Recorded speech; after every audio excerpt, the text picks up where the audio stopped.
model is used, which is in use in fiber optic communication. ठीक है, और traveling of place, ठीक है, with in a fibre optics. ये starting model था जो हम इसमें जिसके बेसिस पे हमने डिफाइन किया फाइबर ऑप्टिक मॉडल को, कि जिसके थ्रू हमारे पास रे ट्रैवल करती हैं, प्रोपेगेट करती हैं आपके फाइबर कोर्स। ठीक है, in this we have few topics. First is your simple ray model, propagation of meridional stays, dispersion, different type of fiber, limitation। ठीक है, बेसिक्स की अगर बात करें तो बेसिक्स में हमारे पास एक फाइबर ऑप्टिक केबल है, this is the fibre optics जिन्होंने यहाँ पे बनाया गया है। ठीक है, in this we have a cladding and core. ठीक है, तो both are having a different diameter। ठीक है, core is made up of, जो आपकी कोर है made up of SiO2 means glass, solid glass. ठीक है, एंड जो वे है, जो आपके पास ऑप्टिकल फाइबर है, is a dielectric waveguide, is a dielectric waveguide. So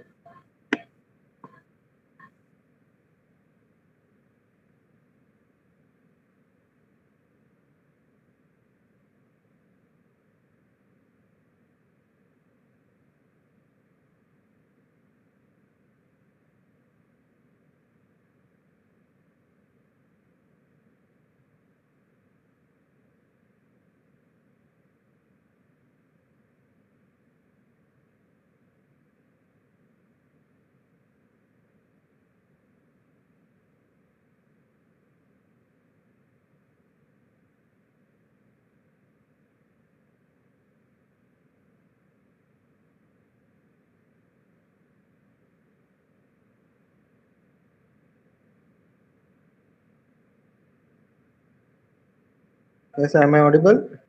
sorry, network issue की वजह से साउंड नहीं आ रहा था। ठीक है, तो बेसिकली बात कर रहे थे ऑप्टिकल फाइबर की, this is made of SiO2 silica fibre, glass fibre. ठीक है, and this is the optical fibre is basically dielectric waveguide हम इसे कहते हैं, and the light is travel electromagnetic wave inside the waveguide, and this is the dielectric waveguide is different from metallic waveguide, where the microwaves and millimeter waves frequencies are used. Okay, that's why the interference effect of electromagnetic interference आपको काफी कम देखने को मिलता है अपने waveguides में। ठीक है, and the principle which is followed by optical fiber is total internal reflection। ठीक है, and we have a two cylinder, one is core and gliding, जो मैंने आपको बताया, and both have the different refractive indices। ठीक है, तो ये आपके एक ऑप्टिकल फाइबर है, तो आपको हमेशा आपकी बुक में भी इसका स्ट्रक्चर आपको देखने को मिल जाएगा। This is a core and gliding, sorry,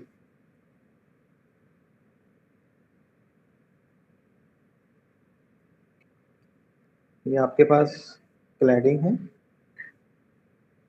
ठीक है, क्लैडिंग इन रिफ्लेक्टिव N2 से हम रिप्रेजेंट करते हैं, और कोर को हम N1 से रिप्रेजेंट करते हैं। This your reflective index of core and cladding. ठीक है, एंड टोटल इंटरनल रिफ्लेक्शन जो हमारा प्रिंसिपल है कोर एंड क्लाइडिंग पे, इंटरफेस पे, in this case we need this statement should be true, N1 should be greater than N2। अगर अगर आपके पास N1 N2 से ज़्यादा होगा, उसी केस में आपके पास जो लाइट आपकी रिफ्लेक्ट करेगी आपके सरफेस से, कोर एंड क्लाइडिंग सरफेस से, and travel through the with in A core. ठीक है, एंड लाइट आप जो जनरली आपको देखने को मिलते हैं कि लाइट आपकी बेंड हो रही है आपके सरफेस पे, आप आपने रे मॉडल आपने पढ़ा है, सॉरी स्नेल्स लॉज, ठीक है। ये आपके पास मीडियम है n2 and n1, ठीक है। जब आप यहाँ पे लाइट इंसिडेंट करते हो, हमने लाइट इंसिडेंट की, तब some light is reflected and some light part is reflected, ठीक है। ये आपके पास एंगल रिफ्लेक्टेड लाइट है, ठीक है। तो आपके पास and this is the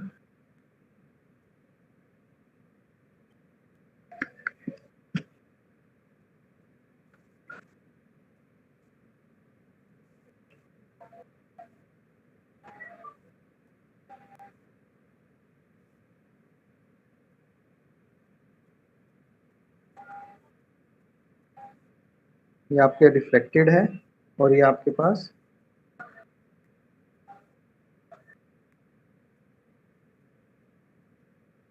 reflected light,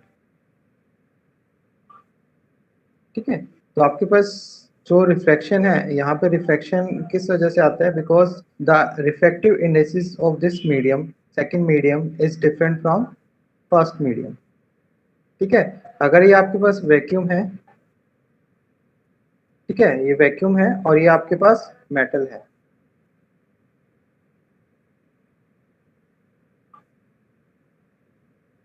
ठीक है। दोनों केस में आपके पास मेटल, जो भी मेटल मटेरियल आप यूज कर रहे हो, ठीक है, उसका रिफ्लेक्टिव इंडेक्स डिफरेंट है और एयर का डिफरेंट है। That's why we find some bend in light when light is reflected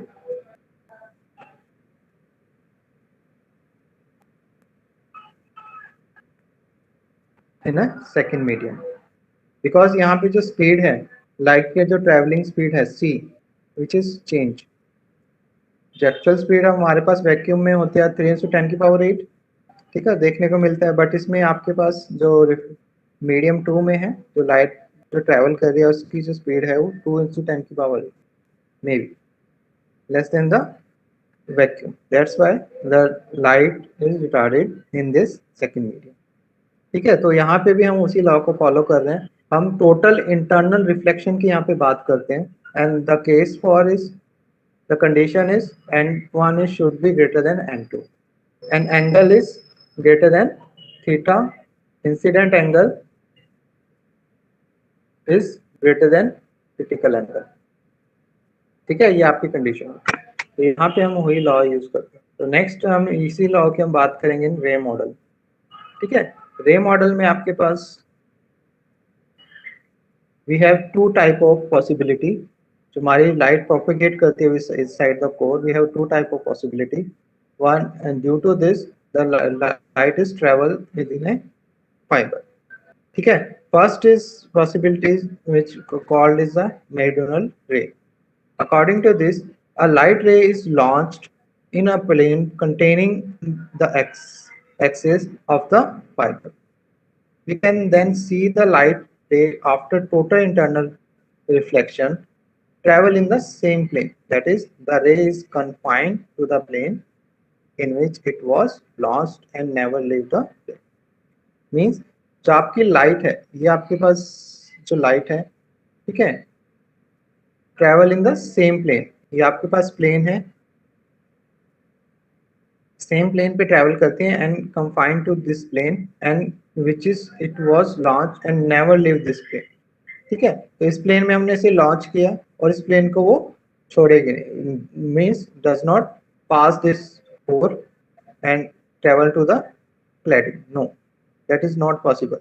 travel within a given plane, ठीक है, और always crossing the plane axis of the fiber, ठीक है। and this type of ray is called meridional rays, ठीक है, जो plane के through travel करती है एंड एक्सिस को हमेशा पास करेंगी जब भी वो रिफ्रैक्ट होके आपके अपना एंगल चेंज करती है, ठीक है। And another possibility, when the light rays not launch in the plane, and containing the axis of the fiber. ठीक है, जिसमें आपके पास for example if the ray is launched at some angle such that it does not intersect the axis of the fiber, ठीक है, then other after total internal reflection it will go to some other plane. ठीक है, means आपके axis को follow ना करके, mean आपके पास अगर मैं ड्रॉ करूं फाइबर ऑप्टिक, ये आपके पास एक्सिस है, ठीक है, रे आपकी ट्रेवल कर रही है, मैं जस्ट बना देता हूँ, रे आपकी ट्रेवल कर रही है यहाँ से, तो वो एक्सिस को ना पास करके वो यहाँ पे सरफेस पे रिफ्लेक्ट हो रही है ऐसे, ठीक है, और may be this pass through, ठीक है, जस्ट लाइक दैट, ठीक है, एंड दिस टाइप ऑफ रे इज कॉल्ड स्क्यू रे. अगर हम डेफिनेशन की बात करें, we are talking about the definition, meridional rays, the ray which always pass through the axis of the fiber, right, and giving high optical into the intensity at the center of the core of the fiber. ठीक है, always axis को पास करेंगी and आपको high intensity मिलेगी core, center of the core, ठीक है, but in skew ray the ray never interact to the axis of the fibre, ठीक है, आपके एक्सिस को इंटरसेक्ट नहीं करेंगी and giving the low optical intensity at the center of the fibre, ठीक है, and high intensity at the rim of the fibre, ठीक है, तो आपके पास as you can see skew रे आपके सेंटर्स को ना पास करके वो रिम के थ्रू पास करती, ठीक है, तो आपको लो इंटेंसिटी आपको सेंटर में मिलेगी और हाई आपको मिलेगी रिम पे, ठीक है, these rays are called skew rays. So, but so now and we are using meridional ray in a optical communication. That's why, because we want the maximum intensity of light at the center of the core of the fiber. ठीक है, तो propagation of, that's why we are discussing the next in the propagation of meridional ray. As you can see in this, we have a ray propagating in the fiber. We have a N1. This is a core and gliding. ठीक है, तो यहाँ पे हमने incident ray incident की है, तो यहाँ पे अगर आप देखो, यहाँ पे लार्ज स्ट्रक्चर बना देता हूँ कोर का, ठीक है, हमने लाइट फर्स्ट जो आपकी लाइट आपकी ये आई है कोर एंड क्लाइडिंग इंटरफेस पे स्ट्राइक किया इसने and pass with some reflection and reflected with some angle, ठीक है, सॉरी थोड़ा ड्राइंग थोड़ी क्लियर नहीं है, तो मैनेज कर लेना बच्चों, ये 5-1 है and that angle is your 5-2, ठीक है, और यहाँ पे जो एंगल बना रही है ये आपके पास है θ1, ठीक है, और जो आपके इंसिडेंट एंगल है ये है आपके पास θ0, ठीक है, the incident angle by which angle the light is incident to the inside the core of the fiber, ठीक है, अगर आपके पास ये एंगल θ0, अगर हम बात करें that is the angle air incident at angle θ0, ठीक है, if this angle θ0 is less than critical angle, ठीक है, और we can say if phi1 is less than critical angle, sorry, less than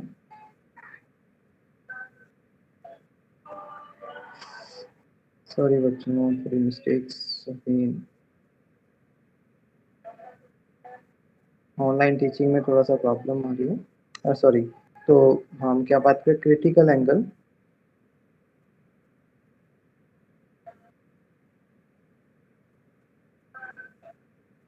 ठीक है, पाई 1 is less than critical angle.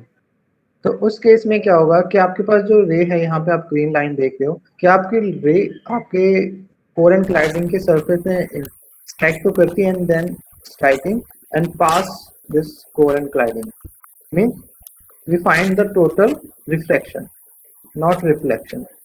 तो ये हम इस कंडीशन को हम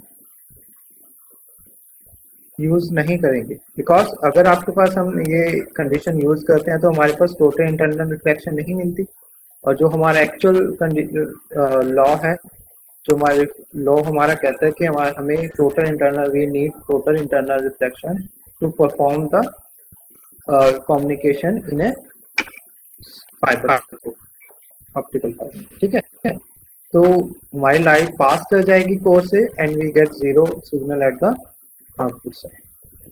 ठीक है,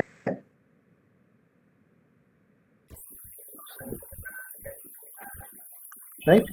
तो यहाँ पे भी यही बात की गई है, if the critical angle of the ray is reflected by the cladding, the ray which goes to cladding is lost and is not useful for communication. ठीक है, if the phi 1 is less than critical angle, the ray which is confined to the core is useful for optical form. ठीक है, जो आपकी core में confined रे with in A core आपकी exist करेगी, वही आपकी ऑप्टिकल कम्युनिकेशन के लिए यूजफुल होगी। For that, now we increase the theta naught angle of incident. अगर हम angle of incident increase करें तो we get output increase in theta 1 also. ठीक है, and since अगर आपके पास theta 1 and theta phi is equal to phi 1 is decreases and at some point become less than the critical angle. ठीक है, हमारे पास ये कंटिन्यूसली, अगर आपके पास फाई लॉन्चिंग एंगल अगर चेंज होता है तो हमारे पास थीटा 1 भी चेंज हो रहा है, देख सकते हैं यहाँ पे। देखिए, अगर लॉन्चिंग एंगल हमारा theta nought change to theta maximum, तो हमारे पास क्या होता है कि हमारा जो ये है थीटा 1 इज इंक्रीज्ड। ठीक है, theta 1 change into theta 1 dash, right. And phi also, जो हमारे पास मैक्सिमम था यहाँ पे phi 1 is change to phi 1 dash. यहाँ पे angle of incident phi 1 at the core and cladding side change decreasing, as you can see this in this picture. ठीक है, पिंक लाइन को अगर आप फॉलो करो, सॉरी तो इसमें क्या हो रहा है कि आपके पास फाई 1 डिक्रीज कर, and the summation of these two angles is equal to 1 phi. ठीक है, when phi 1 equal to the critical angle and phi 2 is equal to pi by 2, the maximum launching angle and corresponding is to the phi. अगर आपके पास phi 1 आपका critical angle के equal हो जाता है तो उस केस में क्या होगा, phi 2 आपके पास pi by 2 होगा and this is called the maximum launching angle. ठीक है, when phi 1 is equal to critical angle, ठीक है, तो आपके पास phi 2 जो होगा, phi 2 डैश, जिसे हम phi 2 डैश से रिप्रेजेंट कर रहे हैं, which is equal to pi by 2. ठीक है, तो इससे क्या होगा कि हमारे पास जो लाइट है वो आपके रिफ्लेक्ट ना होके आपके कोरेंट क्लाइडिंग जो आपके पास रिंग है उसको फॉलो करते हैं। ठीक है, तो जैसे जैसे हमें इस एंगल को इंक्रीज करेंगे, this light come to downward and get reflected, and this is the only possible of change in theta nought max.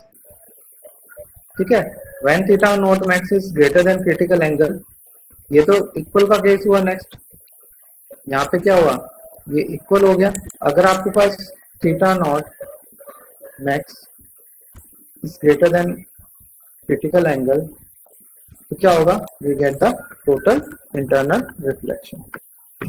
We get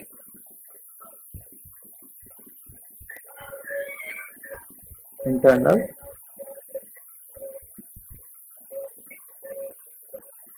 reflection. ठीक है, तो हमारा ये एंगल के बेस पे ही है. अगर आपके पास एक लाइट जो लॉन्च कर रहा है फाइबर ऑप्टिक्स में, तो उसका एंगल अगर आपका चेंज होता है तो आपकी जो लाइट जो ट्रेवल कर रही है ऑप्टिकल फाइबर से वो भी चेंज होगी, उसकी प्रॉपर्टीज भी चेंज होगी. ठीक है, तो इसी को अगर हम स्नेल्स लॉ यहाँ पे अप्लाई कर रहे हैं यहाँ पे, ठीक है, इस कंडीशन पे, तो हमारे पास क्या है? थीटा नॉट मैक्स है, theta 1 is equal theta 1 dash, phi 1 is equal phi 1 dash, then apply Snell's law. ठीक है, तो हमें क्या मिलेगा? ठीक है, इस expression because sine phi 2 dash is equal to 1. Phi 2 is basically phi by 2. ठीक है, तो हम फाई बाय 2 पुट करते हैं तो हमारे पास n2 बचता है, और sine phi 1 dash is equal to this and then phi n2 by, और इसे हम फर्दर सिंप्लीफाई करते हैं तो we get this relationship.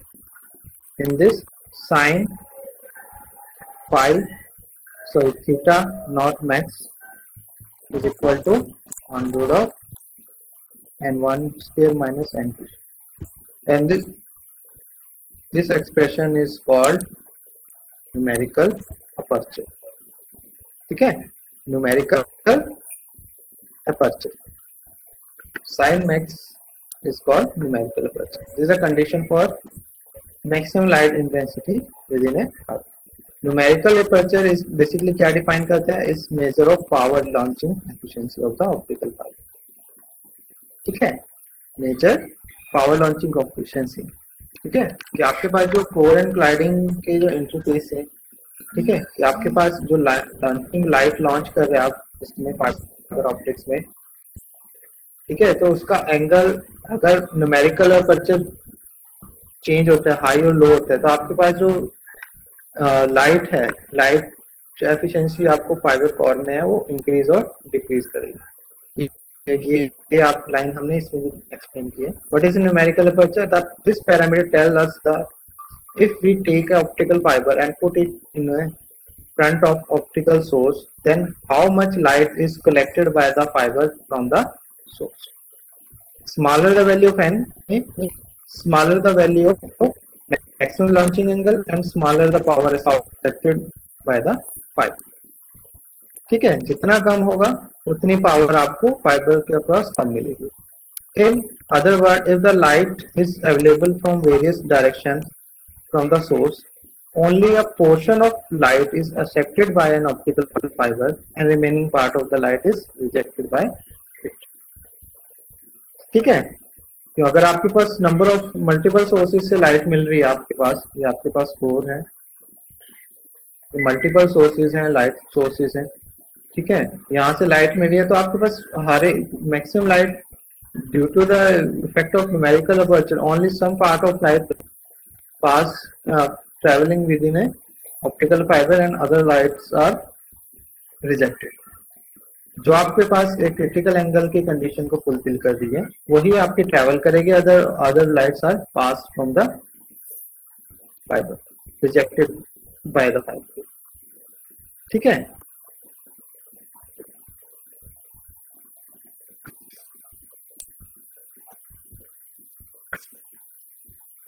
as you know, the sin theta max is related with the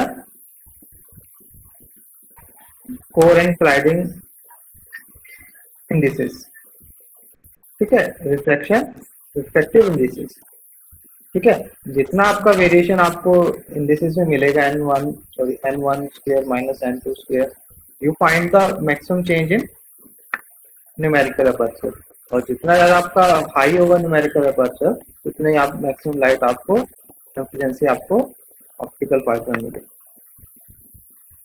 that's why the numerical aperture of n1 is greater than n2.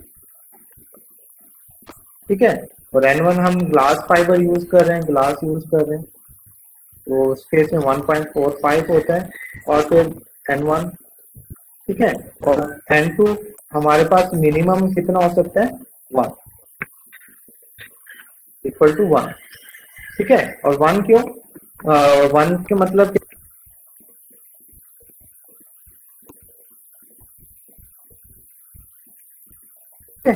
तो does it mean कि आपके पास cladding present नहीं है, आपके पास only core exist करती है। अगर आप, ठीक है, तो मतलब कि आपके पास यहाँ पे जो ऑप्टिकल फाइबर है ओनली कोर एग्जिस्ट कर रही है, आपके पास कोर है, ठीक है। यहाँ पे क्लाइडिंग जो आपके पास है वो एब्सेंट है, ओनली कोर एग्जिस्ट कर, ठीक है। जब आपका N2 इज इक्वल टू 1 है और N1 इज इक्वल टू 1.545, तो ये कंडीशंस आप लोगों को याद रखना है कि इस केस में हमारे पास न्यूमेरिकल अपर्चर 1 होता है, ठीक है। तो तो इसका मतलब क्या है कि आपको मैक्सिमम न्यूमेरिकल अपर्चर मिल रहा है, बट तो and cladding is undesirable feature and it looks like a mechanical sport for the optical fiber according to this condition, but ये ट्रू नहीं है। nowadays जो क्लाइडिंग है वो मैकेनिकल स्पोर्ट के साथ साथ ट्रांसमिशन का भी काम कर रही है, ठीक है, और प्रोटेक्शन तो आपकी देती ही देती है, प्रोटेक्ट तो करती ही है आपकी फाइबर को, ठीक है। नेक्स्ट जो पैरामीटर है वो है dispersion. The amount of light accepted by the optical fiber is only one of the parameter in optical communication, ठीक है। तो लाइट, कितनी लाइट हम एक्सेप्ट कर रहे हैं, ये एक ऑप्टिकल पैरामीटर है कम्युनिकेशन का। सेकंड जो हमारा पैरामीटर है वो data rate, which is with the fiber can handle, since the primary purpose of here is to send information from one point to another, कितना मैक्सिमम डाटा रेट वो handle कर,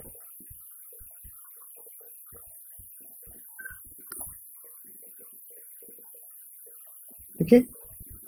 yes बच्चों, यहाँ तक किसी को कोई पूछना है? अगर आपको कोई डाउट है please. No doubt sir. Okay, questions are always welcome. अगर फिर भी आपको रहता है, अगर पूछने में प्रॉब्लम है, तो आप बुक तो मैंने आपको बोला है उसमें सब कुछ मेंशन, ठीक है। Okay sir.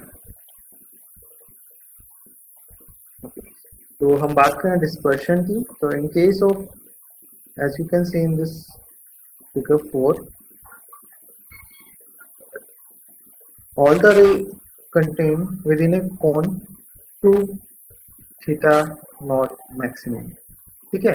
हमारे पास इस कोन के थ्रू मैक्सिमम जो ऑल द रे हमारी, हम सर ये सब जो आप पढ़ा रहे हो शेयर कर देना एक बार। हाँ बेटा जरूर शेयर करें। तो यहाँ पे देखिए, अगर हमारे पास हम टू एक्सट्रीम रेस हम यहाँ पे यूज करें, one is lowest possible angle and second is highest possible, ठीक है, and this take the length along the fibre is L, travel by the rays, ठीक है। हमारे पास टू रेस की हम बात कर रहे हैं, one is maximum possible angle, one is lowest possible angle, और जो ट्रेवल कर रही है L distance. As you can see the ray which is along the axis take less time as compared to the ray which is travel to the longest axis, extreme ray जिसे हम कह सकते हैं, ठीक है। तो आपके पास जो रे है जो एक्सिस को के along ट्रेवल कर रही है, which will take less time to cover L distance as compared to the second ray आपकी ट्रेवल कर रही है to a extreme axis, ठीक है, with a some angle. So in this case we find the difference between the two rays received at the receiver end. अगर हम receiver end पे दोनों रेस को रिसीव कर रहे हैं, सिग्नल्स को रिसीव करेंगे, बिकॉज जो अपर्चर है, to complete the signal as the combination of these two signals, two rays, ठीक है। तो अगर फर्स्ट आपके पहले मिल रही है, सेकंड आपको कुछ डिले के बाद मिलती है, ठीक है, तो when the delay between the two rays increase the dispersion is also increase, ठीक है, और इस कंडीशन को आप कहते हो ब्रॉडनिंग ऑफ रे। ये आगे बात करेंगे। जैसे हमारे पास जो ट्रैवलिंग डिस्टेंस है एक्सट्रीम रे की, अगर हम बात करें जो ट्रैवल करिए, that is extreme ray and that is the axial ray जो अलोंग द एक्सिस जा रही है, and will take L by cos phi 1 distance traveled by extreme ray is this, ठीक है, and time difference between the two axial ray and extreme ray अगर हम find out करें the difference between the time, कितना time आपकी जो rays ले रही है to travel the distance of L, ठीक है, तो अगर हम यहाँ पे कैलकुलेट करें, ठीक है, L by cos theta 1 into N1 by C minus L by C into N2.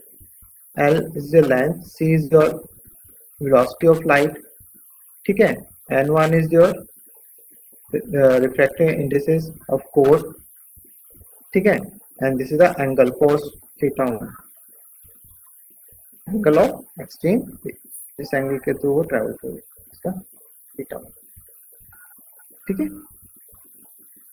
With respect to axis. तो यहाँ पे देखिए जो हम फाइनली द निकालते हैं the difference of time t delay, sorry t L t is equal to Ln by C N2 and the N1 minus N2. L भी आपका फिक्स है, C भी आपका फिक्स है, and the difference N1 N2 भी is lie between 1 to 1.5 because ये हमारे fix रहेंगे रिफ्रैक्टिव इंडिसेस, ठीक है, this is the 1.5 and N2 is varying, ठीक है, ये वेरी करता है, ये फिक्स रहता है, ये आपका फिक्स्ड है because we have a glass fiber, N2 is varying depend upon, अगर हम उसे वेरी कर रहे हैं तो हमारे पास ये फैक्टर भी चेंज हो रहा है, and this factor is lie between the 1 to 1.5, और जो टाइम है is depend upon this factor, the difference between the two values, ठीक है, तो और we can say that del t per kilometer is directly proportional to N1 minus N2, the difference of this, और जितना आपके पास ये time ज्यादा होगा, ठीक है, del t जितनी ज्यादा हाई वैल्यू होगी उतना ही ज्यादा आपको पल्स ब्रॉडनिंग देखने को मिलेगी। अब जितना पल्स ब्रॉडनिंग होगी उतना ही आपको डिस्पर्शन आपको देखने को मिलेगा,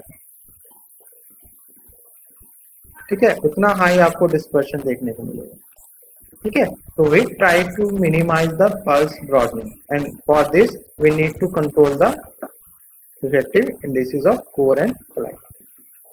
कोर का फिक्स रहेगा, we need to focus on cladding side, ठीक है,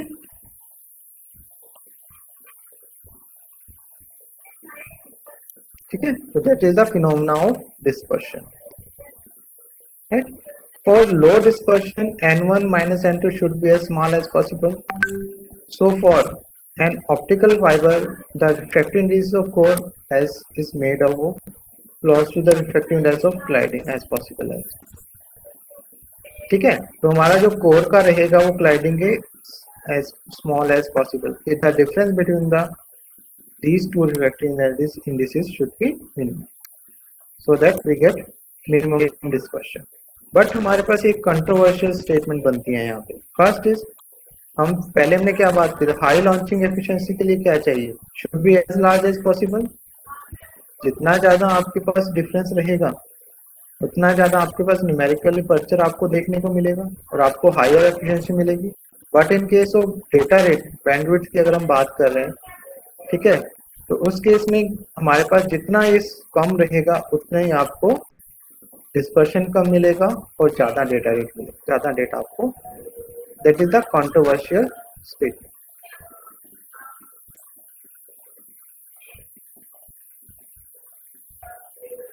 ठीक है, तो ये कॉन्ट्राडिक्टरी है, आपस में अपोजिट है एक दूसरे के। तो यहाँ पे हमें क्या करना पड़ता है कि हम इन दोनों में डिपेंड करता है कि हम फाइबर को हम possibly एक in between रखें.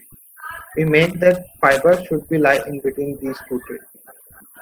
For since the data is rather more important than in communication, this made up for the difference is as small as fabrication technique. कि हमें डेटा रेट की ज़्यादा रिक्वायरमेंट होती है, ठीक है. लॉन्चिंग एंगल एफिशिएंसी को हम कंट्रोल कर सकते हैं. We make laser which can generate high signal at small numerical aperture. ठीक है. So for the practical fiber, the range of this is lying between, and the refractive indices of core and colliding, ठीक है, is only in between 0.1 to 1%. ठीक है. then we इन दोनों का difference in between रख सकते हैं. राइट, समझ आ गया. तो बेसिकली हमारा न्यूमेरिकल अपर्चर और डेटा रेट दोनों ही अपोजिट बात करते हैं. ठीक है. तो इन चीज को मेंटेन रखने के लिए हम अपने इंडिसेस को एक पर्टिकुलर वैल्यू में फिक्स रखते हैं. राइट. तो नेक्स्ट हम बात कर लेते हैं different type of fiber. First is a step index fiber. Step index में you can see we have a type of step. You can see N1 and N2. This is a step. The since refractive indices profile look like a pulse or step. ठीक है. जिनका refractive indices का profile वो इस type का profile आपको देखने को मिलता है स्टेप इंडेक्स में. That's why we call the step index file. ठीक है.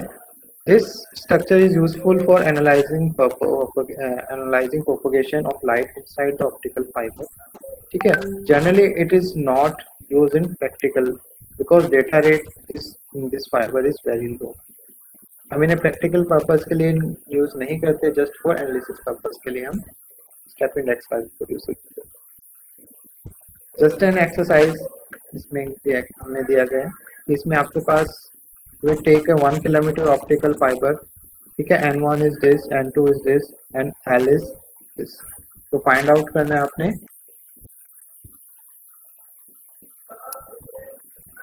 what is the delay and what is the bandwidth. Okay. For step index fiber, as you can see when we solve this expression, and we get the del T is equal to 0.25 into 10 minus 5 second. ठीक है. and bandwidth is 4 into 10 की 5 hertz means 400 kilohertz.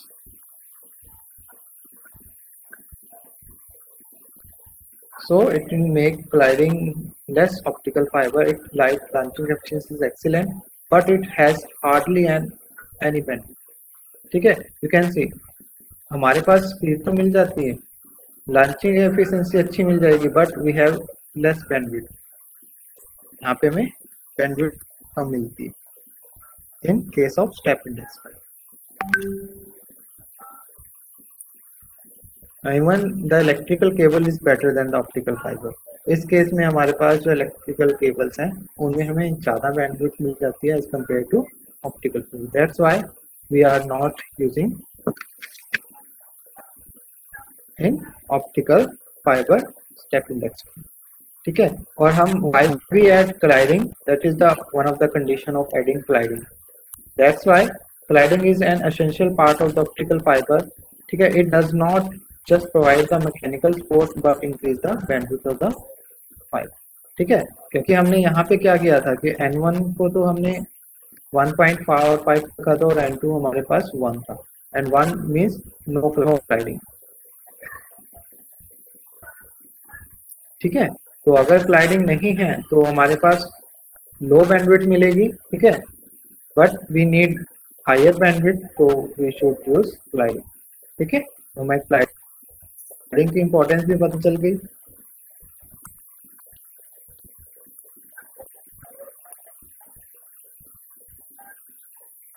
ठीक है. Okay, for the expression of pulse broadening, ठीक है, अगर हम cross bordering के एक्सप्रेशन में देखें तो हमारे पास del T is directly proportional to L. ठीक है, keeping all other parameter constant. अगर हम सभी को कांस्टेंट रखें तो हमारे पास एल बाय सी आपको देखने को मिल रहा था, N by two, N two, ठीक है, N one minus N two, ये आपका एक्सप्रेशन था। तो del of t, so t is directly proportional to L if all other parameters are constant. Then since bandwidth is equal to 1 by del t, ठीक है, अगर bandwidth अगर del t है तो what does it mean? Bandwidth is related with then which is equal to constant.